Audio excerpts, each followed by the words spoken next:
તમારા ઘરમાં જો હાઉસ હેલ્પર હોય ને તો જોજો, એ કચરો વાળતા હોય ને મમ્મી કહેશે, બેટા અહીં જો અહીંયા રહી ગયું થોડું, અહીંયા કચરો, તારા પગ આગળ કચરો છે. આમાં જોવા જઈએ તો કચરાની સૌથી વધુ નજીક એ વ્યક્તિ હશે, છતાં દેખાતું નથી.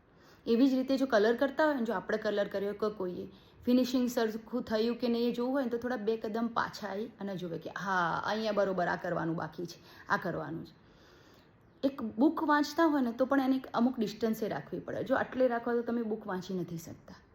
એવી જ રીતે જીવનમાં પણ થોડા રોકાઈ જવું, થોડા પાછા પડી જવું જરૂરી છે.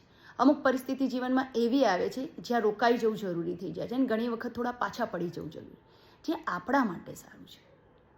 અને એવું નથી કે આપણે રોકાઈ ગયા કે ક્યાં પાછળ રહી જઈશું, ક્યાં પાછા પડી જઈશું. ના, આપણા ઇનર ગ્રોથ માટે, આપણા મેન્ટલ પીસ માટે ઘણી વખત રોકાઈ જવું, પાછા પડી જવું જીવનમાં ખૂબ જરૂરી છે. તો જીવનમાં કોઈ વખત રોકાઈ પણ જઈએ અને ત્યાંથી જોઈએ અને પછી રિસ્ટાર્ટ કરીએ. જય શ્રી કૃષ્ણ.